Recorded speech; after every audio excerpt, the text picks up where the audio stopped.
Yes, ఎందుకంటే మన దేవుడు క్షేమానికి ఆధారమైన దేవుడు. హల్లెలూయా. మనం ఆయన పేరు పెట్టే వారణం గనక అన్యునకు లేని గొప్ప భాగ్యము దేవుడు మనకు అనుగ్రహించాడు. కనుక మనం దేవునికి ఎంతో కృతజ్ఞతాస్తుతులు చెల్లించబద్దులమై ఉన్నాము. ప్రియులారా, ఈరోజు నా ధ్యానాంశము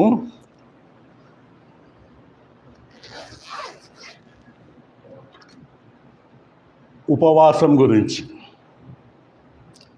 ఫాస్టింగ్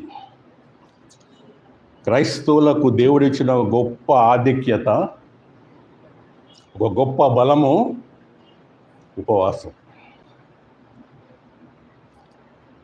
అయితే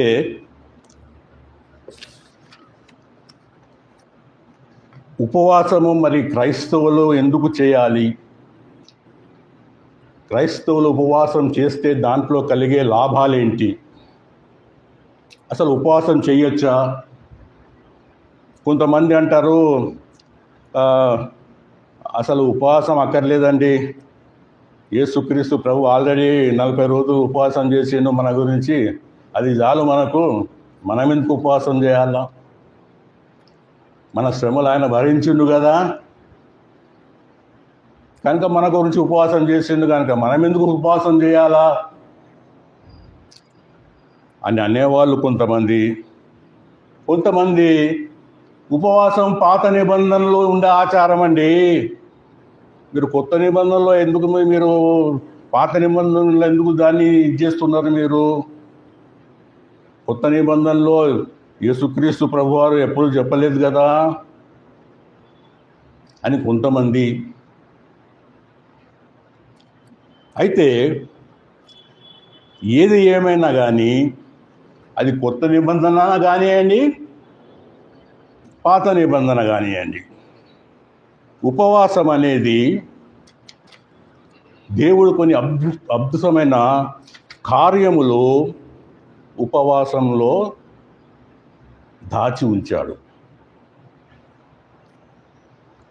ఉపవాసము అంటే ఉప ప్లస్ వాసము. ఉప అంటే దగ్గర, క్లోజ్నెస్. ఉపనిషత్తులు దగ్గర ఉండే వాక్యాలు అన్నట్టు. ఉప దగ్గర, వాసము అంటే నివాసము. ఉపవాసము అంటే దగ్గరగా నివసించుట, వాక్యార్థము. దేవునికి దగ్గరగా నివసించుట ఉపవాసము. స్పిరిచువల్గా కాకుండా, ఆత్మీయంగా కాకుండా, ఉపవాసం వలన శారీరకంగా కూడా ఎన్నో లాభాలు ఉంటాయి. మీకు ఇంగ్లీష్లో ఒక సామెత ఉంటుంది, miss A meal in a week. వారానికి ఒక రోజు స్కిప్ చేయండి. ఏం స్కిప్ చేయాలి? తినటం. ఈ కడుపు అనే గిర్నీ, ఈ గిర్నీకి రెస్ట్ చేయాలా? ఎందుకంటే ఇది పొద్దున్న నుంచి సాయంత్రం దాకా నడుస్తూనే ఉంటుంది ఈ గిర్నీ. ఏం రుచి? మీ గిర్నీ బాగున్నదా? దీనికి రెస్ట్ చేయాలా? అప్పుడు అది దాని లోపల ఉన్న పార్ట్స్ ఏమవుతాయంటే ఆరోగ్యంగా ఉంటాయి. నీకు బీపీ కానీ ఇంకేమన్నా బ్రెయిన్ రిలేటెడ్ రుగ్మతలు ఉన్నా, హార్ట్ ప్రాబ్లమ్స్ ఉన్నా, అల్జిమేర్స్ ఉన్నా, మితంగా తినడము, తరచుగా ఉపవాసం ఉండడము ఆరోగ్యానికి చాలా మంచిది. అంటే నోరు కట్టాలి. డాక్టర్లు చెప్తారు, బాబు తినద్దు ఎక్కువ, నోరు కట్టు. కానీ మనం నోరు కట్టం. అది మన వీక్నెస్. మానవుల్లో ఉన్న వీక్నెస్లో కొన్ని ఇదొక వీక్నెస్. అందుకే ముఖ్యంగా మన ఇండియన్స్లో మన కడుపులు బాణాల్లాగా అయిపోయినాయి. కడుపు కట్టం మనము. ఒక యవ్వనంగా ఉన్నప్పుడు జిమ్కి పోతాము, అక్కడికి పోతాము, ఇక్కడికి పోతాము, 6 ప్యాక్స్ 8 ప్యాక్స్. దాని తర్వాత పోయింది చూడండి, అక్కడ కబడ్డీ ప్లేయర్ ఒకప్పటి, ఇప్పుడు కడుపు గిడుపు బాణలాగా వచ్చేసింది. అంటే అప్పటి ఆరోగ్యం ఇప్పుడు ఉండదు. ఎందుకంటే మనం మెయింటైన్ చెయ్యము. ఏది పడితే అది తింటూనే ఉంటాము, గిర్ని నడుస్తూనే ఉంటుంది. అయితే ఉపవాసం గురించి కొంతమంది కొన్ని అపోహలు ఉన్నాయి. అది వారికి ఉన్న ప్రత్యక్షత. దాన్ని మనం కించపరచిన అవసరమే లేదు దానికి. అయితే ఉపవాసం ఉండమని జీసస్ చెప్పలేదు, కానీ చెప్పకనే చెప్పాడు. మనకు అందరికీ తెలుసు, లూకా 4వ అధ్యాయము 1-2 వచనాలు మనం చదివితే యేసుక్రీస్తు వారు 40 రోజులు ఏమి తినకుండా మానవ రూపీ నర శరీరధారి అయిన యేసుక్రీస్తు వారు ఈ లోకానికి వచ్చి తన సేవ ప్రారంభించక ముందు 40 రోజులు ఉపవాసం ఉన్నాడు. లూకా 4వ అధ్యాయము 1-2 వచనాలు చదవండి ఎవరన్నా. యేసు పరిశుద్ధాత్మ పూర్ణుడై యోర్దాను నది దిగి నుండి తిరిగి వచ్చి 40 దినములు ఆత్మచేత అరణ్యములో నడిపించబడి అపవాది చేత శోధించబడుచుండెను. అపవాది 40 రోజులండి. అయితే ఇదే లూకా సువార్త 2వ అధ్యాయము 37వ వచనంలో మనం చూస్తే అన్నా అన్న ప్రవక్తి ఒకటి కనబడుతుంది మనకు. ఎవరు? అన్నా అన్న ప్రవక్తి. లూకా 2:37, లూక్ 2:37లో ఆమె మరియు అషేరు గోత్రీయురాలైన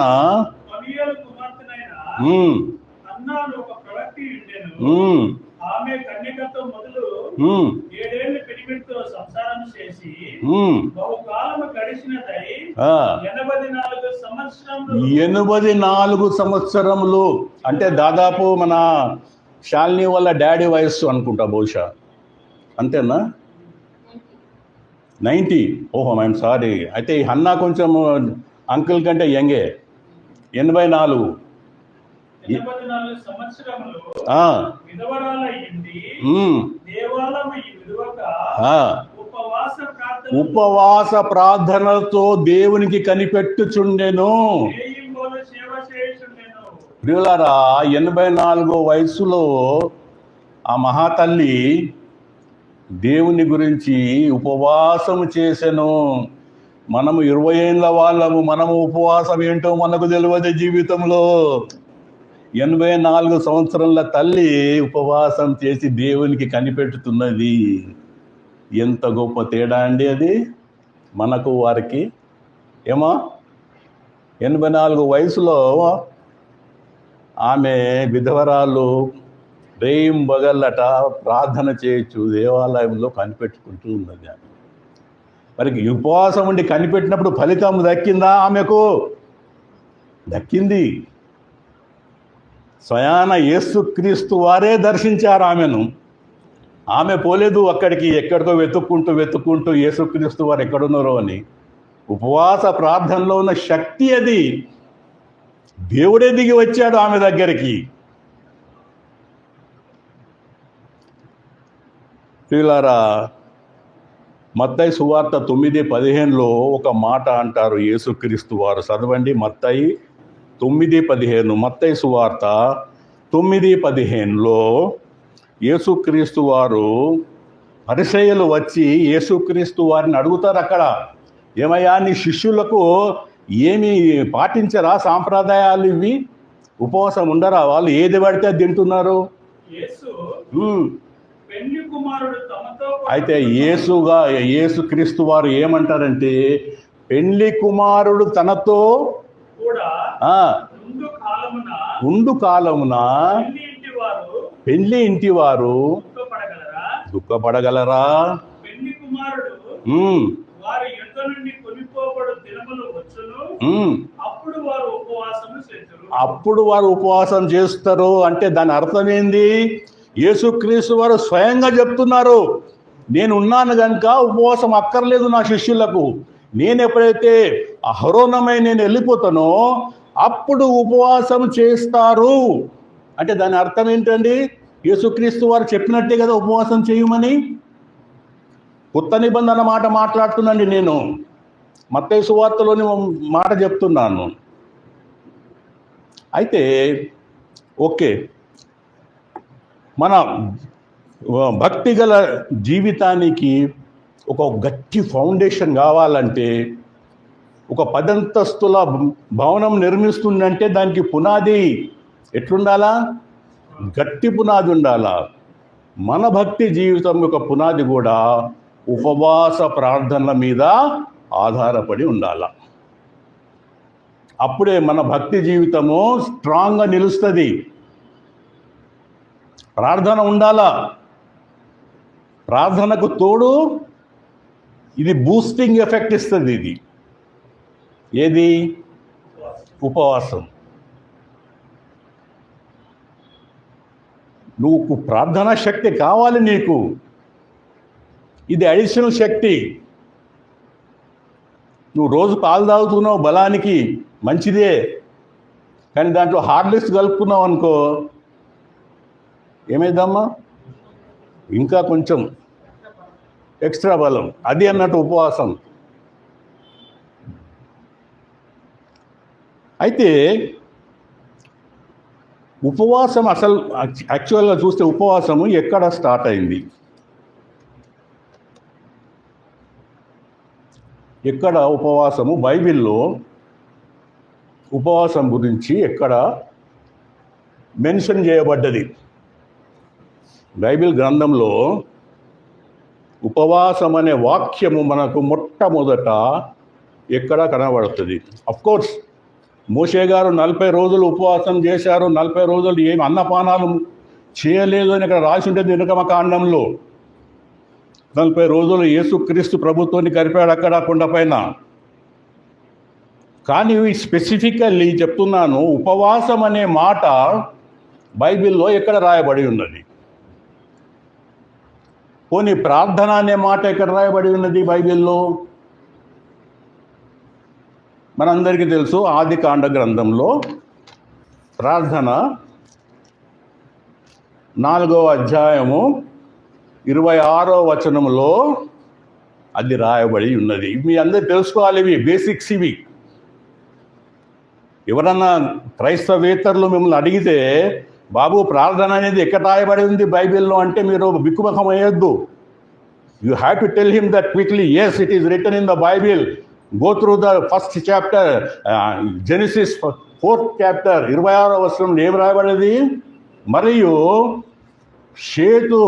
షేతునకు కూడా కుమారుడు పుట్టెను, అతనికి ఎనోషు అనే పేరు పెట్టబడెను. అప్పుడు యెహోవా నామములో ప్రార్థన చేయుట, that is the day the prayer started. అంతకుముందు ప్రేయర్ లేదండి. 3వ అధ్యాయంలో ఆదికాండం 3-4 వరకు నో ప్రార్థన. అట్లనే ఉపవాసము కూడా న్యాయాధిపతుల గ్రంథంలో మనకు మొట్టమొదట కనబడుతుంది. we find the word fasting in the book of Judges. అంటే ఆది కాండం నుంచి న్యాయాధిపతుల వరకు ఎన్ని పుస్తకాలు ఉన్నాయి? ఆది కాండము, తర్వాత నిర్గమకాండము, తర్వాత లేవియకాండము, సంఖ్యాకాండము, ద్వితీయోపదేశ కాండము, తర్వాత యెహోషువ. అంటే దాదాపు 6 పుస్తకాల తర్వాత మనకు ఉపవాసం అనే మాట కనబడుతుంది. 6 పుస్తకాలు అంటే చిన్న చిన్న పౌలు గారు రాసిన పత్రికలు అనుకునేరు. ఈ ఒక్కొక్క పుస్తకం ఇంత పుస్తకం ఇవి. అంటే ఎంత టైం గడిచిందండి ఆది కాండం నుంచి న్యాయాధిపతుల గ్రంథం వరకు ఉపవాసం గురించిన మాటనే లేదు బైబిల్లో. అయితే ఈ మాటలు ఎందుకు వచ్చింది ఉపవాసము? మీకు ఒక చిన్న కథ చెప్తా. న్యాయాధిపతుల్లో జరిగిన ఒక సంఘటన, మహాఘోర సంఘటన. ఇటువంటి సంఘటన బైబిల్లో జరగలేదు. ఒళ్ళు గగ్గుర్లు పొట్టిచ్చే ఈ సంఘటన మీరు తర్వాత చూడొచ్చు. అది న్యాయాధిపతుల గ్రంథము 19వ అధ్యాయం 20వ అధ్యాయంలో అది ఉంటుంది. ఒక లేవీయుడు తన భార్యతో కలిసి ప్రయాణమైపోతున్నాడు. జాగ్రత్తగా వినండి. ఒక లేవీయుడు తన భార్యతోను కలిసి ప్రయాణమైపోతున్నాడు. రాత్రి అయిపోయింది. ప్రయాణం చేస్తూ చేస్తూ రాత్రి అయింది. అయితే రాత్రిపూట ప్రయాణం ఆ కాలంలో చాలా భయంకరం. చెయ్యరు చాలా మట్టుకు. ఎందుకంటే ఇటు దొంగల భయం అనుకోండి, అడవి జంతువుల భయం అనుకోండి, రాత్రి ప్రయాణం చేయరు. అయితే ఆ రాత్రికి వీళ్ళు బెన్యామీను ఉన్న వాళ్ళ గిబియోను ప్రాంతానికి వచ్చారు. నేను వాడుక భాషలో చెప్తున్నాను కథ చెప్పినట్టు, కానీ ఇది మీకు 20వ అధ్యాయంలో న్యాయాధిపతులు 19-20లో మీకు ఉంటుంది. తర్వాత చదువుకోండి మీరు. బెన్యామీను ప్రాంతానికి వచ్చి ఒక పెద్ద మనిషి, ఆ బెన్యామీనుడైన ఒక పెద్ద మనిషి ఆ యంగ్ కపుల్ను చూసి, అమ్మా మీరు ఇంత రాత్రిపూట ఎందుకు బయలుదేరారు? మీరు ఇంత రాత్రి మంచిది కాదు, రండి నా ఇంట్లో ఈ రాత్రి తల దాచుకోండి, ప్రొద్దున్నే లేచి మీరు వెళ్ళండి, మీరు మీ గాడిదలకు పెట్టేందుకు నా దగ్గర గడ్డి అవన్నీ ఉన్నాయి, మీరు హాయిగా ఉండండి అని. అయితే ఆ రాత్రి ఆ ఇంట్లో బస చేశారు. ఎవరు? లేవీయుడు, ఆయన భార్య. ఈ సంగతి బెన్యామీన్లో ఉన్న యవనస్తులకు తెలిసింది. యంగ్ ఫెలోస్, జిమ్స్కు పోయే ఫెలోస్కు తెలిసింది ఈ సంగతి. యవ్వన మీద ఉన్నారు, అప్పుడప్పుడే గీసాలు వచ్చినాయి, గిడ్డాలు వచ్చినాయి, ఇక ఫుల్ జోష్లో ఉన్నారు మనోళ్ళు బెన్యామీనులు. ఆ యవనస్తులు వచ్చేసి ఇంటికి చుట్టుముట్టి ఆ ముసలోని పిలిచి, ఏ ముసలోడా, నీ ఇంట్లో ఇద్దరు పడుచు వాళ్ళు వచ్చినారు విన్నాము, బయటికి తీసుకురా, ఆమె మాకు కావాలే మాకు. ముసలోడు బతిమాలుకున్నాడు, అయ్యా పరదేశుల వాళ్ళు ఇటువంటి పనులు చేసుడు తగది, మనం బెన్యామీను గోత్రంకి చెందిన వాళ్ళము, అతను లేవీయుడు, మనమంతా ఒక తల్లి తన తాతలకు పుట్టిన వాళ్ళము, ఇలా చేసుడు బాగుండదని ఎంత బ్రతిమాలుకున్నా కానీ వినలేదు. చివరికి ఆ తల్లిని బయటికి తీసుకొచ్చి ఘోరమైన అఘాత్యము ఆమె మీద జరిపారు. తెల్లారే దాకా ఆమెను పాడు చేశారు. చివరికి అఘాత్యం తట్టుకోలేక ఆ తల్లి చనిపోయిందండి. ఎప్పుడైతే తెల్లారి తర్వాత ఈ లేవీయుడు తన భార్య శవాన్ని చూశాడో రోషంతో తట్టుకోలేకపోయాడు. ఇంత ఘోరం చేశారు ఈ బెన్యామీన్లు అని తనకు జరిగిన ఈ ఘోరమైన ఈ సంగతి మిగతా ఇశ్రాయేలు వారందరికీ, అన్ని గోత్రాలు అంటే 11 గోత్రాలకు, బెన్యామీను వాళ్ళు 12వ గోత్రం, మొత్తం ఇశ్రాయేల్ ఎంతమంది, ఎన్ని గోత్రాలు? 12 గోత్రాలు. సో ఈయనేం చేసిండు, నాకు న్యాయం జరగాలని తన భార్యను 12 ముక్కలు చేసిండు. ఏం చేసిండు రిచి? 12 ముక్కలు. ఒక్కొక్క ముక్క ఒక్కొక్క గోత్రానికి పంపిండు. అషేరు గోత్రానికి, ఆ గోత్రానికి, మనష్య గోత్రానికి, రూబేను గోత్రానికి, ప్రతి గోత్రానికి తన భార్య యొక్క శరీరాన్ని కోసి ముక్క ముక్క చేసి పంపించిండు. పంపించి నాకు న్యాయం చేయండి. ఈ సంఘటన ఎప్పుడైతే మిగతా 11 గోత్రాల వారికి తెలిసిందో వారు చెలించిపోయారు. వాళ్ళు ఇంత ఘోర సంఘటన మన ఇశ్రాయేల్లో ఎలా జరిగింది? ఇది అందరూ కలిసి మిస్బాలో అందరూ కూడుకున్నారు, 11 గోత్రాల వారు. బెన్యామీను పెద్దలను పిలిపించారు. చూడండి, మీకు మాకు శత్రుత్వం లేదు, మనమంతా అన్నదమ్ముల్లాగా పెరిగిన వాళ్ళము, మా తండ్రులు అందరూ అన్నదమ్ములు.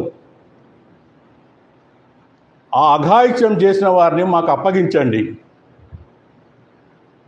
ఈ అమ్మాయి మీద అఘాయిత్యం చేసిన వారిని మాకు అప్పగించండి, మేము వారికి చేసేదేదో మేము చేస్తాం. ఒప్పుకోలే పెద్దలు. మేము అప్పగించాము, పొరపాటును మేము అప్పగించాము. ఆ రాత్రిపేట వాళ్ళు ఎందుకు రావాలని మా ఏరియాకి? మా యవనస్తులను వాళ్ళు టెంప్ట్ చేశారు. వాళ్ళు మేము చేయం, మేము అలా అప్పగింపం. అయితే ఈ అన్యాయం జరిగింది, అప్పగించనంటే అప్పగేయలేదు. అదే 20వ అధ్యాయం 21వ వచనం 20 అప్పుడు గొప్ప యుద్ధము. ఒక్క నిమిషం. 11 గోత్రాల వారికి ఒక సైడ్, ఒక గోత్రం. వీరు యెహోవా వద్ద విచారణ చేయగా యెహోవా అన్నారట, యూదా గోత్రం వారు ముందెళ్ళండి యుద్ధానికని. అయితే ఘోర యుద్ధం జరిగింది. ఆ యుద్ధంలో 11 గోత్రాల వారి సైన్యము దారుణంగా చంపబడ్డది బెన్యామీనులచే. మొత్తం ఎంతమంది చనిపోయారు? 21వ వచనంలో రాసి ఉంటుంది. 22,000 మంది ఇశ్రాయేలీలు ఆ రోజు బెన్యామీన్ చేతుల్లో కూలిరి. ఎంత అన్యాయం అండి! న్యాయం ఎవరి వైపు ఉన్నది?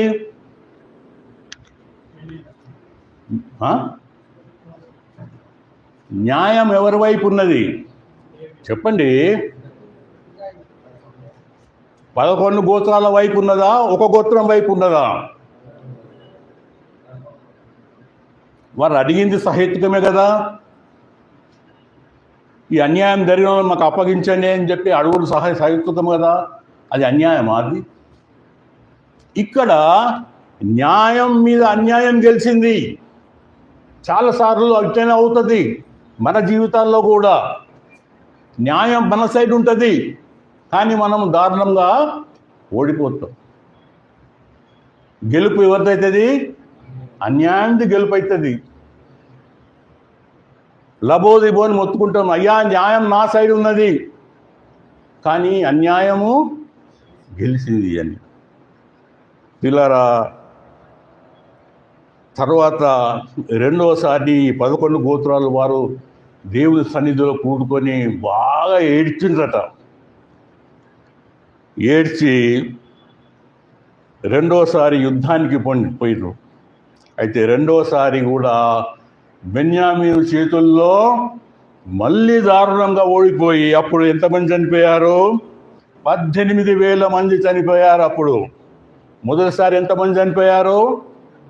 22,000 మంది. రెండవసారి ఎంతమంది చనిపోయారు? 18,000. మొత్తం ఎంతమంది? 40,000. ఎస్, 40,000 మంది న్యాయం నీ పక్కన ఉన్నా కానీ అన్యాయం చేతుల్లో హతులయ్యారు. అయితే ఈసారి ఏం చేశారంటే అప్పుడు ఈ 11 మంది గోత్రికులు బేతేల్లో కూడుకుని అంటే బేతేల్లో అప్పుడు యెహోవా మందసం ఉన్నది అప్పుడు మాకు ఆ టైంలో బేతేల్ అంటే బేత్ ఎల్,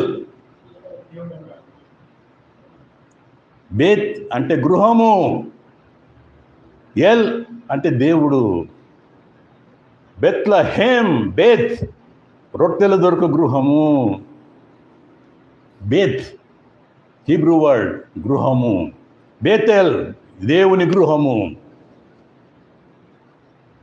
గాట్ ఇట్? దేవుని యొక్క గృహము బేతెల్లో కూడుకొని అక్కడ రాయబడి ఉంటుంది. చదవండి ఆ వాక్యము 26వ వచనము, మీరందరూ కత్తి తీయువారు 26వ వచనం చదవండి. కత్తి తీయువారు. అప్పుడు ఇశ్రాయేలీయులందరూ జనులందరూ పోయి బేతేలును ప్రవేశించి ఏడ్చుచు సాయంకాలం వరకు అక్కడ యెహోవా సన్నిధిని కూర్చుండుచు ఉపవాసం ఉండి. ఇది అండి ఉపవాసం ఉండి. ఇక్కడ కనబడుతుంది మనకి ఈ వచనం. 2 సార్లు ఘోరంగా ఓడిపోయి 40,000 మంది చనిపోయారు. అప్పుడు ప్రార్థన చేశారు, దేవుని ముందట ప్రార్థన చేశారు. కానీ 3వసారి ఏం ప్రార్థన చేశారు? ఉపవాస ప్రార్థన చేసి అప్పుడు దహన బలులను, ఆ బలులు, ఈ బలులు, అన్ని బలులను అర్పించారు దేవునికి. అయితే 3వసారి బెన్యామీనులు ఘోరంగా ఓడిపోయారండి. 11 గోత్రాల వారిది పైచేయి, న్యాయం గెలిచింది. ఎప్పుడైతే ఉపవాస ప్రార్థన చేశారో వాళ్ళు, అప్పుడు ఏమైంది? అన్యాయం మీద న్యాయంకు విజయం దొరికింది. హైకోర్టు ప్రార్థన అనుకోండి, హైకోర్టులో న్యాయం దొరకకపోతే సుప్రీంకోర్టు ఉపవాస ప్రార్థన. అర్థమవుతుంది కదా నేను చెప్పేది? ఇక్కడ దేవుని దగ్గర వీళ్ళు ఉపవాసం ఉండి, ఇప్పుడు చెప్పండి, ఈ 11 గోత్రాలకు విజయానికి కారణం ఏం కారణం చెప్పండి? ఉపవాస ప్రార్థన. ఉపవాస ప్రార్థన అంటే ప్రార్థన చేశారు కానీ పాలు తాగారు. ఇక్కడ హార్లిక్స్, బూస్ట్, బోర్న్విటా అన్ని కలిపి తాగారు ఇక్కడ ఉపవాసం చేసి. ఎక్స్ట్రా ఎనర్జీ ఎలా వచ్చింది?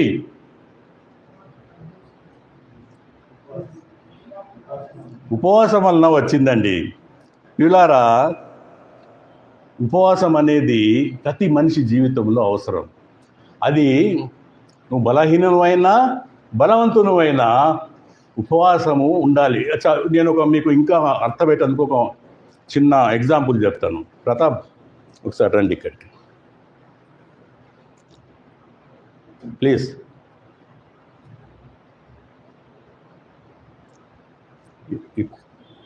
బిచ్చి కెమెరా కొంచెం ఇటు దిప్పు.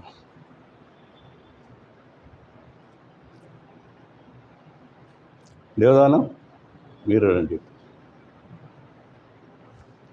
సిస్టర్ కనబడుతుందా మీకు? ఇప్పుడు ప్రతాప్ బలవంతుడు, కండలు గిండలు చూశారా? పాపం దేవదానం కొంచెం బలహీనుడు, అంటే పరిమళ నవ్వుతున్నది. ఇప్పుడు ఇద్దరిని మీరు కొట్టుకుంటారా బాబు అని కొట్టుకుంటే ఎవరు గెలుస్తారు చెప్పండి? ప్రతాప్ గెలుస్తారు. ఒక గుద్దు గుద్దారంటే చెతికిల పడతారు, నాకౌట్ కదా. బలవంతుడు బలహీనుడు. ప్రార్థన బలం ఉన్నది కొంచెం, బలవంతుడు కానీ బలహీనుడు. ఇప్పుడు నేను ఈ బలవంతుడి చేతికి ఒక కత్తి ఇస్తున్న, కత్తి పట్టుకోండి. ఈ బలహీనుడి చేతికి నేను ఒక రివాల్వర్ ఇస్తున్నా, పట్టుకోండి. ఇప్పుడు ఇద్దట్లో ఎవరు గెలుస్తారు? ఈయన కత్తెత్తి చంపబోతుంటే తుపాకీతోని కాల్చేస్తే ఖతం ఈయన పని.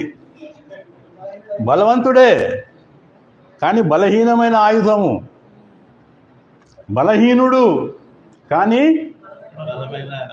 బలమైన ఆయుధము. ప్రియులారా, ఈ బలమైన ఆయుధము ఉపవాస ప్రార్థన. 2 కొరింథీ 10:4 రాయబడి ఉంటుంది, చదవండి ఆ మాట.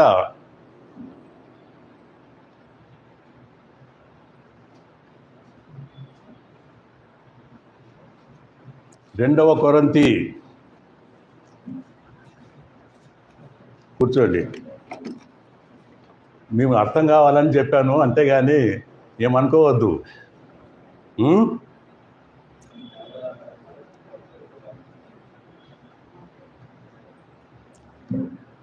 తీశారా? 2 కొరింథీ 10:4 నేనే తీస్తానండి. నాకు టైం లేదని నేను తీస్తలేను, అంతేగాని 2 కొరింథీ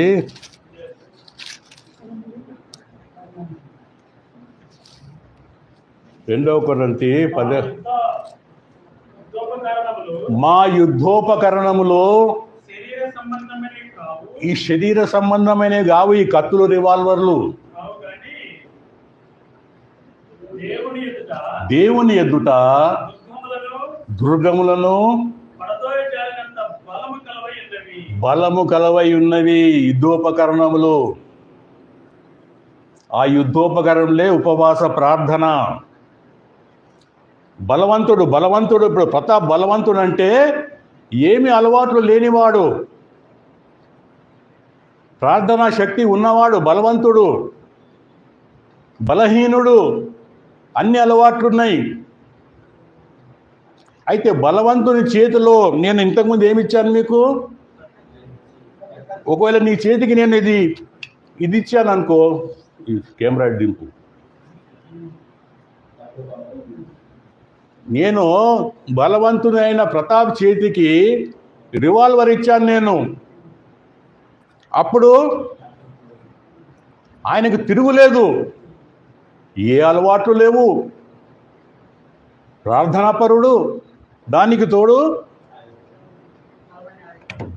ఆయుధం ఉన్నది, బలమైన ఆయుధము. ఈజ్ ద బెస్ట్ అన్నట్టు. Who is the worst? బలహీనుడు. అసలు అన్ని అలవాట్లు ఉన్నాయి, XYZ అన్ని అలవాట్లు ఉన్నాయి. ఆయన దగ్గర ఉన్న ఆయుధం ఏంది? కత్తి. బలహీనమైన ఆయుధము ఉన్నది, ప్రార్థన ఆయుధం ఉన్నది, కానీ బలహీనమైన ఆయుధము. బలవంతమైన ఆయుధము ఉపవాస ప్రార్థన. ఎందుకంటే నువ్వు బలవంతునివే, కానీ నీ చేతిలో కత్తి ఉన్నది, బలహీనమైన ఆయుధము. నీకే అలవాట్లు లేవు, కానీ ఎప్పుడైనా కానీ నువ్వు పడిపోయే ఛాన్సెస్ ఉన్నాయి. దావీదంతటి వాడే పడిపోయాడండి. నువ్వెంత, నేనెంత? శోధనలు జయించాలంటే నీకు బలమైన ఆయుధం కావాలి. ఈ వీక్ ఆయుధాలు పట్టుకుంటే నువ్వు శోధనను జయించలేవు. నువ్వు శోధన జయించాలంటే నీకు బలమైన ఆయుధం కావాలి. నీకు ప్రియులారా, మనం బైబిల్లో చూస్తే 2వ దినవృత్తాంతాల గ్రంథము 20వ అధ్యాయము 13వ వచనంలో రాజైన యెహోషాపాతు మీదికి 2 రాజ్యాల సైన్యాలు మూకుమ్మడి దాడి చేస్తారండి.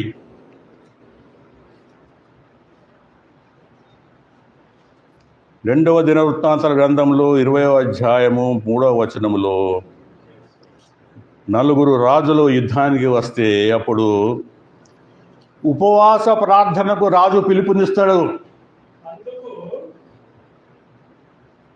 యెహోషాపాతు భయపడి యెహోవా యొద్ద విచారించుటకు మనస్సు నిలుపుకొని యూదా అంతటా ఉపవాస ఉపవాస దినం ఆచరించాలి. అప్పుడు ఏమైతుంది? 17వ వచనం చూడండి.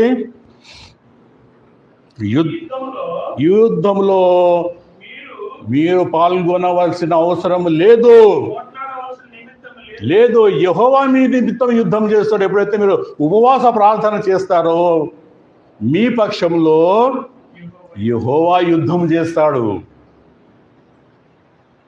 మీరు అన్ని ప్రయత్నాలు చేశారు, ఎక్కడ మీ పని అవుతలేదు, విసికి వేసారు, ప్రార్థన కూడా చేశారు, కానీ ఫలితం దక్కుతలేదు. కడుపు చంపుకొని ఉపవాస ప్రార్థన చేయండి, అద్భుతాలు చూడండి. మనకు ఉపవాసం చేసే అలవాటు లేదు, కడుపు చంపుకునే అలవాటు మనకు లేదు. అక్కడే మనం దెబ్బతింటున్నాము. దేవుని వద్ద నువ్వు దేవుని మనసు గెలుచుకోవాలి. చెడ్డ రాజైన అహష్వరోసు, ఎవరు అహష్వరోసు? చక్రవర్తి. హిందూ దేశం నుండి కూషు దేశం వరకు 127 సంస్థానాలకు అధిపతి అయిన అహష్వరోసు మనసు మార్చింది ఎవరు అండి? ఎస్తేర్ రాణి ఏం చేసింది? ఉపవాసం ప్రకటించింది. రాజు యొక్క ఆజ్ఞను మార్చేసింది. అందరు యూదులు చంపబడాలన్న రాజు ఆజ్ఞను తిప్పివేసింది. మనసు మార్చేసిందండి. బైబిల్లో 42 మంది రాజులు మనకు పాత నిబంధన గ్రంథంలో కనబడతారు. అందట్లో చెడ్డ అంటే చెడ్డ, అతి చెడ్డ రాజు ఎవరు చెప్పండి?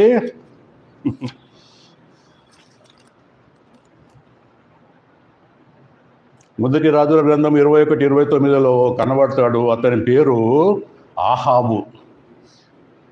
King Ahab is the worst king. పక్కోని ద్రాక్ష తోటను అని చంపించేసి మొత్తం ఆక్యుపై చేసుకుంటాడు ఈ రాజే. ఈ రాజు భార్య పేరేంటి? యెజబేలు. అంతా ఒక దైవభక్తుడు అంటాడు, ఈ పేరే అంత గజిబిజిగా ఉంటుందని. యెజబేలు. కొంతమంది గయ్యాలి పోలని అంటారు, అబ్బా అదైతే యెజబేలు రాని అండి. అది యెజబేలు. అయితే ఇంత చెడ్డ రాజు ఇంకే లేడు. కానీ ఎప్పుడైతే ఆహాబు 21-29లో ఆ మాట రాసుంటుంది, మొదటి రాజులు 21-29లో. తర్వాత చదవండి. ఉపవాసం చేసి దేవుని ఎదుట ప్రార్థన చేస్తారండి చివరిలో. అయితే దేవుడు కనికరిస్తాడు ఆహాబును. ఓకే, ఈ ఉపద్రవము నీ ఉన్నంత వరకు నీ మీదకి రానియను, నీ తర్వాత నీ కొడుకుల మీదకి వస్తుంది. అంటే ఉపవాస ప్రార్థన దేవుని మనసు గెలుచుకుంటుందండి. ఉపవాసము దేవుని మనసు గెలుచుకుంటుంది. మీ అందరికీ తెలుసు, నెహమ్యా గారు ఎజ్రా గ్రంథం ఒకసారి తీయండి.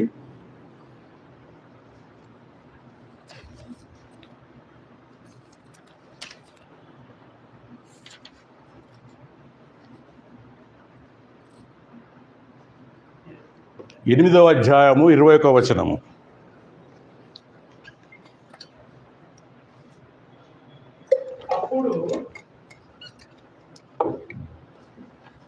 చదవండి 8:21. అప్పుడు మేము దేవుని సన్నిధిని మమ్మును మేము దుఃఖపరచుకొని మాకును మా చిన్నవారికిని మా ఆస్తికిని శుభ ప్రయాణం ఏం కలిగినట్టు చెప్పండి అందరూ. శుభ ప్రయాణం కలుగునట్లు ఆయనను వేడుకొనుటకు అహవా నది దగ్గర ఉపవాసముండుడని దేనికి ఉపవాసం ఉండమన్నారంటే, ప్రయాణం, శుభ ప్రయాణం మాకు అనుగ్రహించండి. ఎవరికి? మాకు, మా పిల్లలకు, తర్వాత మా ఆస్తికి. దేవునితో అక్కడ వారు. అయితే దేవుడు 31 వచనంలో అక్కడ ఏం రాయబడింది? అదే అధ్యాయం చదవండి. మేము మొదటి నెల 12వ దినమందు యెరూషలేము వచ్చుటకై అహవా నది నుండి బయలుదేరగా మా దేవుని కరుణా హస్తము మాకు తోడుగా ఉండి శత్రువుల చేతి నుండి మార్గమందు పొంచి ఉన్న వారి చేతుల నుండి మమ్ములను తప్పించునందున మేము యెరూషలేమునకు వచ్చి తిమ్మి. చాలండి పిల్లారా, ఇక్కడ చూశారా 23వ వచనంలో ఎజ్రాతోని ఉన్న సమూహం అంతా ఉపవాసం ఉన్నారు అహవా నది దగ్గర. ఎక్కడి నుండి? మాదీయ పారసిక రాజ్యమైన బబులోన్ నుండి వారు జెరూసలేంకు రావాలి. అయితే అక్కడ ఉపవాసం ఉండి శుభ ప్రయాణానికి వారు దేవునికి ప్రార్థన చేశారు. అయితే 31వ వచనంలో రాయబడి ఉంటుంది, దేవుని హస్తము వారికి తోడుగా ఉన్నందున వారు, వారి పిల్లలు, వారి ఆస్తి రక్షింపబడ్డదండి. ఉపవాసంలో శక్తి ఉన్నది. పిల్లారా, మనము ఈ లోకమనే బబులోన్ నుండి మన ప్రయాణము నూతన యెరూషలేము, పరలోకంలో ఉన్న నూతన యెరూషలేమునకు ప్రయాణం కావలసిన వారం మనము. We had to travel from this worldly Babylon to the new Jerusalem. ఎక్కడుంది నూతన యెరూషలేము? పరలోకంలో ఉన్నది. అయితే నువ్వు ఏం చేయాలి అంటే ఉపవాసం ఉండి ప్రార్థన చేస్తే ఆ దేవుని హస్తము, ఇక్కడ రాయబడి ఉంది బైబిల్లో, ఆ దేవుని హస్తము, ఆ దేవుని యొక్క కరుణా హస్తము నిన్ను తోడుకొని పోతుందండి. ఎక్కడికి? నూతన యెరూషలేముకు. పిల్లారా, ఎంత గొప్ప ఆధిక్యత దేవుడు అనుగ్రహిస్తున్నాడు. ఈ నూతన యెరూషలేముకు మనం చేరుకోవాలంటే మనం ట్రావెలర్స్ కదా. పేతురు గారు చెప్తారు కదా, మనము యాత్రికులము పరదేశులమై ఉన్నామంటారు. మనం ట్రావెల్ చేస్తున్నాము. నువ్వు, నేను, Shalini, not work from home, we are travellers. మన ప్రయాణం అవుతున్నాము. ఎక్కడికి మన ప్రయాణము? బబులోన్ నుండి నూతన యెరూషలేముకు. అయితే ఈ ప్రయాణంలో నీకు తోడుగా కావాలి, దేవుని హస్తము నాకు తోడుగా ఉండాలంటే నీవు ఉపవాస ప్రార్థనలో ఉండాలి. నువ్వు ప్రియులారా, అయితే ఉపవాసం కూడా ఎలా చేయాలి, ఏం చేయాలి, ఎలా దేవునికి ఇష్టమైన ఉపవాసాలు మీరు తర్వాత మీరు చదువుకోండి. ఇప్పుడు టైం లేదు కనుక నేను అన్నీ చెప్తలేను. యెషయా గ్రంథము 58వ అధ్యాయం 4 నుంచి 8లో దేవునికి ఇష్టమైన ఉపవాసం ఏంటో అక్కడ కూడా రాశారు. అయితే పిల్లరా, మత్తయి సువార్త 6వ అధ్యాయము 16 నుంచి 18లో దేవుడు కొన్ని మార్గ సూత్రాలు, మార్గ దర్శకాలు కొన్ని నేర్పిస్తుంటాడు మనకు ఉపవాసం గురించి. కొండ మీది ప్రసంగంలో ఎలా చేయాలి మనము? మత్తయి సువార్త ఆ మాట చదవండి. మత్తయి సువార్త 6:16.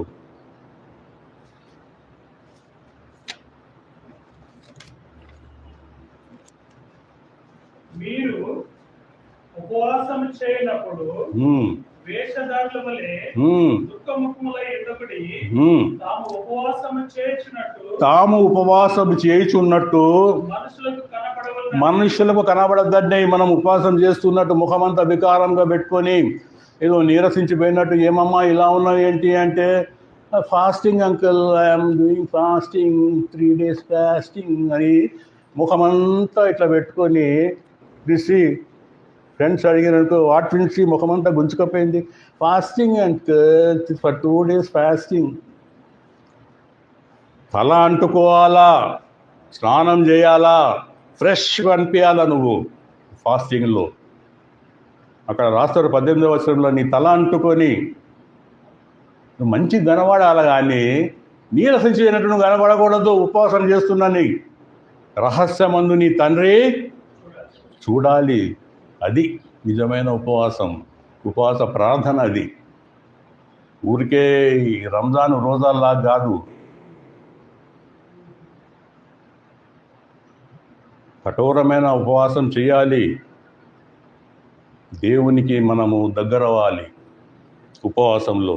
అయితే ఈ పాత నిబంధనలో మనం చూసినవి కానీ, ఈ కొత్త నిబంధనలో చదివినవి కానీ అన్నీ పాతయే కదండి. బైబిల్ ఎప్పుడో రాసిన బైబిల్ సంగతులు మీరు చెప్తున్నారు. ఈ లేటెస్ట్గా చెప్పండి ఏమన్నా అని కొంతమందికి మీకు డౌట్ రావచ్చు. 2014 సంవత్సరంలో అమెరికా దేశంలో ఒక గొప్ప చైన్ ఆఫ్ సూపర్ మార్కెట్స్ ఉన్నదండి. దాని పేరు హాబీ లాబీ. చెప్పండి పేరేంటి? Hobby lobby. 111 branches all over అమెరికాలో. దాని యొక్క అధిపతి డేవిడ్ గ్రీన్. నెట్లో కొట్టండి మీరు గూగుల్లో, హాబీ లాబీ డేవిడ్ గ్రీన్ అని. ఆయన సాక్ష్యం వస్తుంది దాంట్లో. ఆయన సాక్ష్యము అక్కడ వస్తుంది. హాబీ లాబీ 2014 సంవత్సరంలో అమెరికా గవర్నమెంట్ ఒక రూల్ తీసింది. ఆల్ సూపర్ బజార్లో you must invariably sell the contraceptives. గర్భ నిరోధకమైన మాత్రలు కానీ, గర్భ నిరోధకమైన పరికరాలు కానీ మీ సూపర్ మార్కెట్లో అమ్మాలి మీరు. ఈ డేవిడ్ గ్రీన్ అనేట ఆయన అప్పటికి బిలియన్స్ డాలర్ల ఇన్కమ్ ఆయన ఆ హాబీ లాబీలో. ఆయన గొప్ప నిష్ట కలిగిన క్రైస్తవుడు. అతను అన్నాడు, ఇది నేను అమ్మను. I'm a true Christian. I will not sell contraceptives in my store. Government insisted, American government, no, it's a rule, నువ్వు అమ్మాలి. నేను అమ్మను. ఒక బ్లాంకెట్ ఆర్డర్ వెళ్ళింది government of United States of America నుండి. Close down all this branches. మొత్తం బ్రాంచులు బంద్ అయిపోయినాయండి హాబీ లాబీ 2014లో. డేవిడ్ గ్రీన్ తన కుటుంబంతో కలిసి, తన తల్లిగారితో, తన పిల్లలతో, తన భార్యతో కలిసి ప్రతిరోజు ప్రార్థనలు ప్రార్థనలు ప్రార్థనలు ప్రార్థనలు. దేవా నీ గురించి నాయనా తండ్రి మేము ఇది చేసేది, పాటు పడేది. గర్భ నిరోధకము క్రైస్తవ దాంట్లో లేదు. అయితే 1 సంవత్సరం పోరాటం జరిగిందండి. హైకోర్టులో కేసు కొట్టేశారు. మన మన మన ఇక్కడ ఇండియన్ కాంటెక్స్లో చెప్తున్నాను. జిల్లా కోర్టులో పోయింది. జిల్లా కోర్టులో పోతే తర్వాత వచ్చేది హైకోర్టులో పోయింది కేసు. అప్పుడు డేవిడ్ గ్రీన్ తన స్టేట్మెంట్లు చెప్తాడు, మేము మా కుటుంబం అంతయో ఒకరి తర్వాత ఒకరము ఉపవాస ప్రార్థనలు చేయసాగాము. ఎప్పుడైతే ఉపవాస ప్రార్థనలు చేయసాగారో the David Green won the case in supreme court of America. Supreme కోర్టులో ఈయన ఫేవర్లో జడ్జిమెంట్ వచ్చేసింది. Yes, you are right. వీళ్ళారా ఆ సంవత్సరం పాటు ఎప్పుడైతే ఈయన బిజినెస్ అంతా క్లోజ్ డౌన్ అయిందో దానికి రెట్టింపు బిలియన్స్ ఆఫ్ డాలర్స్ నష్టపరిహారంగా అమెరికా కోర్టు ఇతనికి ఇచ్చిందండి. సొమ్ము వచ్చింది, సోకు వచ్చింది, సరుకు వచ్చేసింది. దీనివలన ఇది నేను కథ కాదు, నేను చెప్పేది. మీరు విన్నారా? మీరు చూడండి, మీరు గూగుల్లోకి వెళ్ళి Google search it. David Green పేరు చెప్తున్నాను, రాసుకోండి. David Green is the owner of Hobby Lobby. సన్నీని అడగండి, ఏంట్రా బాబు హాబీ లాబీ ఉందా అక్కడ మీ దగ్గర అని.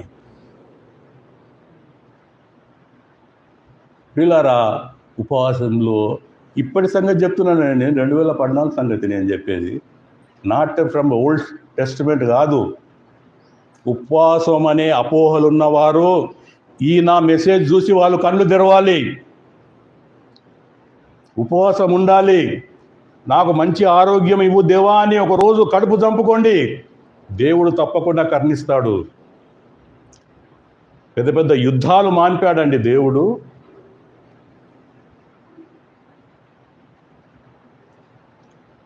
అపోస్తుల కార్యము 13వ అధ్యాయము 2వ వచనం 3వ వచనంలో పౌలు బర్నబాలు అంతియోకు సంఘానికి పంపబడినప్పుడు అపోస్తులందరూ ఉపవాసముండి ప్రార్థన చేసి వారి మీద చేతులు ఉంచగా, ద యాక్ట్స్ ఆఫ్ అపోజిల్స్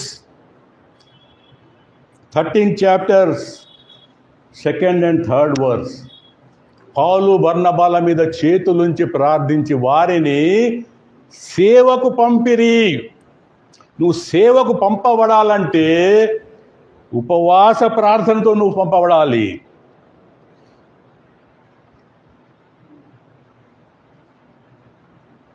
ఉపవాస ప్రార్థనతో నీవు పంపబడాలి. యోవేలు గ్రంథము 1వ అధ్యాయము 14వ వచనంలో ఒక మాట రాసి ఉంటుంది చూడండి. బుక్ ఆఫ్ జోయల్ నంబర్ 1 14వ వచనము.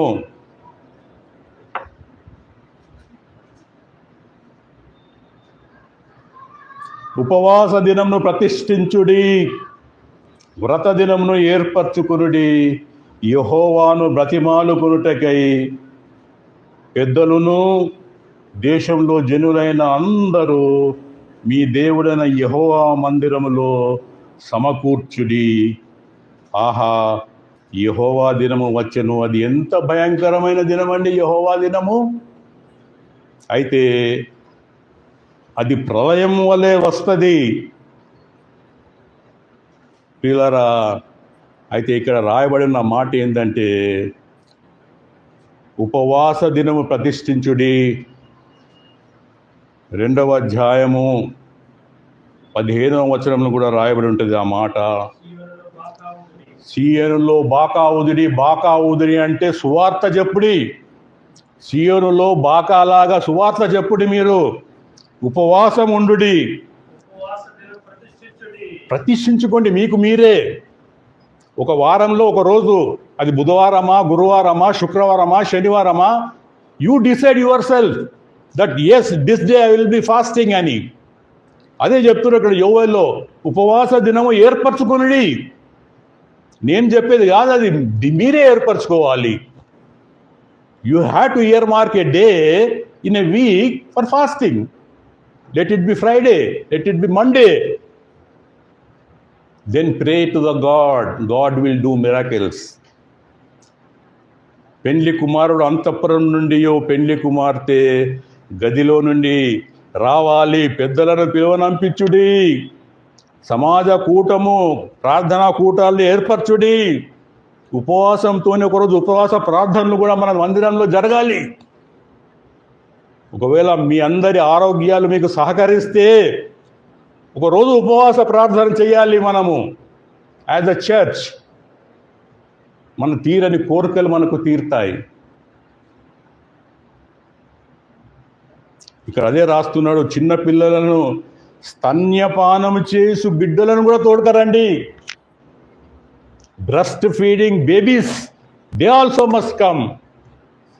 పెళ్లి పిల్ల రావాలా, కానీ పెళ్లి పిల్లలు పెళ్లి పిల్లగాడు ఎక్కడనో ఉంటారు. పెళ్ళై మందిరానికి రారు. బైబిల్ చెప్తుంది రావాలా, పెళ్ళయంగానే మందిరానికి రావాలా, రారు. పెళ్లి వరకు ప్రార్థనలు, పెళ్ళైన తర్వాత మందిరం అంటే ఇక్కడ క్లియర్లీ చెప్తున్నాడండి, రావాలా మీరు అని చెప్పేసి. ప్రియులారా, ఈ నూతన యెరూషలేముకు మనం పోవాలా, ఈ ఉపవాసములు చేయాలా. ఒక మంచి వాక్యం చెప్పి నేను ముగిస్తాను. అది నాకు కూడా చాలా మంచిగా అనిపించింది అది చదువుతుంటే. జకర్యా రాసిన గ్రంథము 8వ అధ్యాయము 19వ వచనం అండి.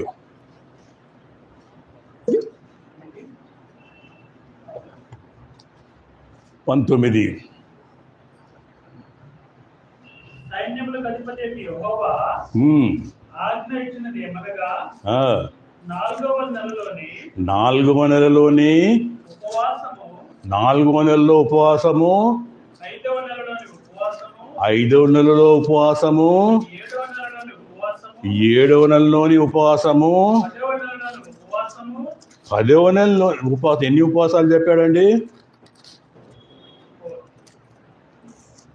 10వ నెలలోని ఉపవాసము.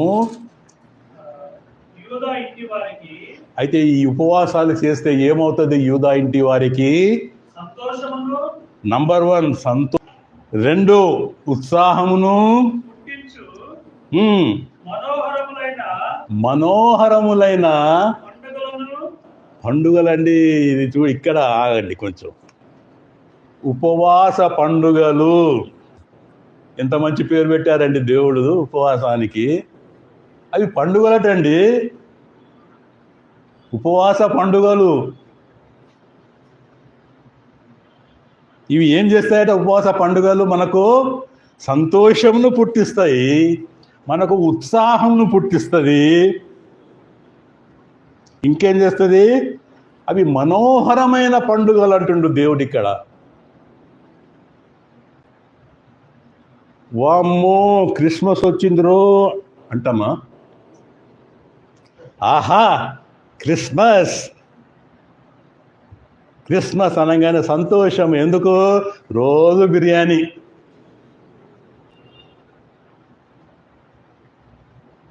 ఆహా లెంట్, ఆహా గుడ్ ఫ్రైడే వచ్చేసిందండి, ఓహో అని అంటామా? వామ్మో గుడ్ ఫ్రైడే ఆ రోజు పొద్దు నుంచి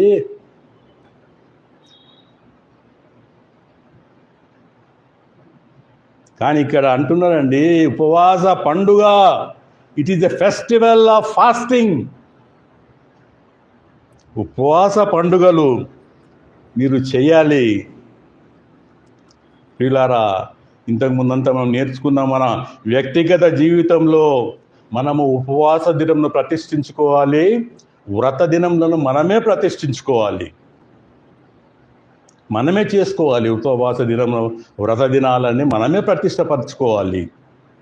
అయితే ఇది ఇలా చేసినప్పుడే యోవేల్లో రాస్తాడు కదా, యెహోవా దినం వచ్చినప్పుడు అది భయంకరమైన దినము, అంటే 2వ రాకడ దినము. అప్పుడు దేవుని ఉగ్రత నుండి మీరు తప్పింపబడతారు.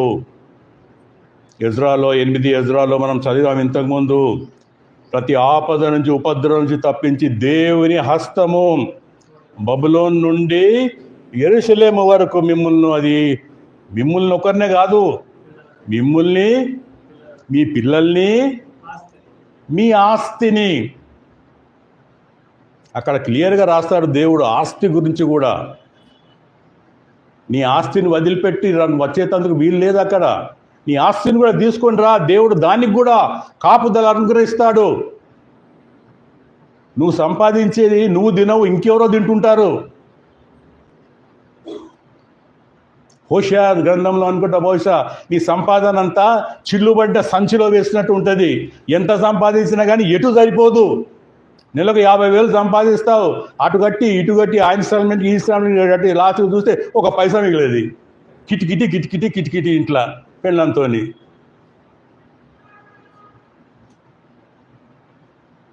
ప్రియులారా, ఇక్కడ దేవుడు అంటున్నాడు ఉపవాస ప్రార్థన చేయండి, మీరు అన్నిట్లో నుంచి మీరు తప్పింపబడతారు. మీ ఆస్తికి రక్షణ కలిగిస్తా అంటున్నాడు దేవుడు. మీ సంపాదనకు రక్షణ, మీ బిజినెస్లో మీకు రక్షణ. నాకేం కూడదు అండి, నాకు నెలకు 10 lakhs పైన నా ఇన్కమ్ ఉన్నది, సంవత్సరానికి 50 లక్షలు నేను ఇన్కమ్ ట్యాక్సే కడుతున్నా, నాకు ఉపవాసం ఎందుకు? నో, దేవుడు అంటున్నాడు అక్కడ నీ ఆస్తికి రక్షణ కల్పిస్తా నేను, నువ్వు ఉపవాసం దినం ఉండాలి. ఒకరోజు మీరు మార్చుకోండి కడుపు. ఒకరోజు ఉపవాసం ఉండలేరా? ఉపవాసం ఉండి వట్టిగా ఆ సెల్ ఫోన్లో బ్రౌజింగ్ చేసుకుంటా ఆ యూట్యూబ్లో జబర్దస్త్ ప్రోగ్రాము, వాడేం చేసిండు, వీడేం చేసిండు వాడు అని, అది కాదండి ఉపవాసం ఉండి నువ్వు చేసే పని. ఈరోజు మనకు సెల్ ఫోన్ జాడ్యం చాలా అయిపోయింది. ఇంతింత పిల్లగాని దగ్గర ఐఫోన్లు ఉన్నాయి ఇప్పుడు. వాడు అన్నీ చూస్తాడు, దాంట్లో చూడకూడని కూడా చూస్తుంటాడు. అన్నీ తెలుసు, రిచికి అన్నీ తెలుసు. ఎందుకంటే మంచి పెద్ద స్మార్ట్ ఫోన్ వాళ్ళ అమ్మ కొనిచ్చింది. అన్ని సైట్లు అలా కొట్టే చాలు, చూడకూడని సైట్లు కూడా వచ్చేస్తాయి దాంట్లో, అన్నీ కనబడతాయి దాంట్లో. అది అవసరమా చిన్నపిల్లలకు ఫోన్లు?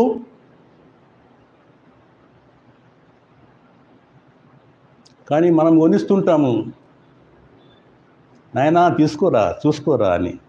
వాడు దినము రాత్రి అదే పనిగా వాడు. నేను ఒకసారి ట్రైన్లో పోతుంటే వాడు చిన్నపిల్లలకు వాడు ఏడుస్తుండని చెప్పి ఫోన్ ఇస్తారండి. వాడు ఫోన్ తినగానే ఏడుపు మానేస్తున్నాడు. 2 years 1.5 year బాయ్. అంత అడిక్ట్ అయిపోయారు. సర్వీస్లో వచ్చేంత వరకు మాకు సెల్ ఫోన్ తెలియదు. మాకు అట్ ది ఏజ్ ఆఫ్ 22, 23, 25 20 పెళ్ళి అయ్యేంత వరకు తెలియదండి. At the age of 27 I got married. నాకు తెలియదు సెల్ ఫోన్లు. ల్యాండ్లైన్ ఫోన్లే ఉండేది అప్పుడు. గిర్ర గిర్ర గిర్ర గిర్ర తింటి కొట్టే ఫోన్లే. ఇప్పుడు what a lucky generation you are. Smart phones. పిల్లరా, దేవుడు ఇచ్చాడు, జ్ఞానం ఇచ్చాడు, కానీ ఆ జ్ఞానాన్ని మంచిగా ఉపయోగించుకోవాలి. కానీ దాన్ని మనము వేరే వాటికి చెడుకు ఉపయోగించకూడదు. ఓకే, నువ్వు దేవుని వాక్యం చూస్తున్నావు సెల్ ఫోన్లో, గుడ్, చూడు, దాంట్లో కామెంటరీస్ చదువు నువ్వు. కానీ నువ్వు విధవ సైట్లకు పోయి దాని బాడీ సైజ్ ఎంత, దీని బాడీ సైజ్ ఎంత, ఇవన్నీ చూసుకుంటా, that is a wrong thing. You go to hell. I'm telling you 100%.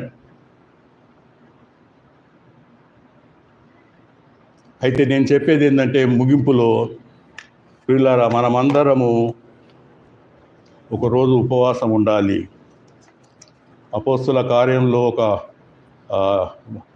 మాట చదివి నేను ముగించేస్తాను. పౌలు తరచుగా ఉపవాసం ఉండేవాడట అండి.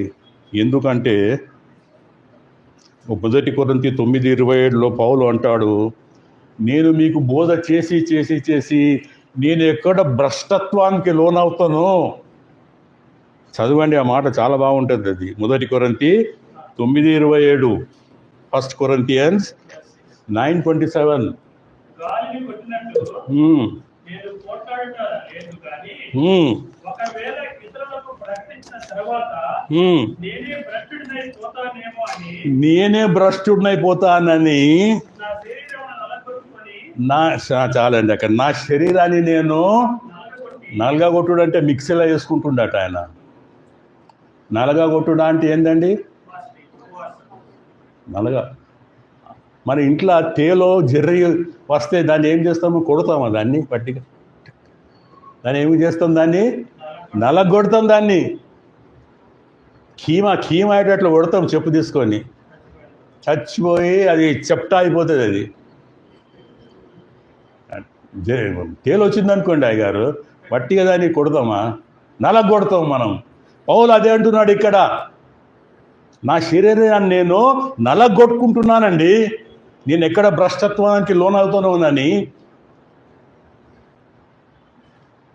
యెషయా గ్రంథంలో కూడా దేవుడు ఒక మాట అంటాడు, అతనిని నలగగొట్టుట యెహోవాకు ఇష్టమాయెను. యెషయా 53:10 యేసుక్రీస్తు గురించి వ్రాయబడిన మాట, అతనిని నలగగొట్టుట యెహోవాకు ఇష్టమాయెను. మనం కూడా మన శరీరాలని నలగొట్టుకోవాలా. అర్థమవుతుందా? ఏం చేయాలా మన శరీరాలను? పౌలు నలగొట్టుకున్నట్టు మనం కూడా నలగొట్టుకోవాలండి. నలగొట్టుకోవాలంటే రేపు పోయి గోడకేసి తల బాదుకునేరు. వారు చెప్పారు నన్ను నలగొట్టుకో అని. ఉపవాసము నీ శరీరాన్ని కొంచెము అది నీకు శోధన నుంచి జయించే శక్తినిస్తుంది. శోధన వచ్చిన తర్వాత జుట్టు పీక్కొని అయ్యో దేవా ఈ శోధనలో నన్ను తప్పించు దేవా అని అనక ముందు నువ్వు ఉపవాస ప్రార్థన చేస్తే శోధనలు నీ దగ్గరికి రావు, నువ్వు తప్పించబడతావు శోధన నుండి. అది చెయ్యాలి మనము. దేవుడు ఈ ఉపవాసం గురించి కొద్ది మాటలు దీవించును గాక. ఆమేన్.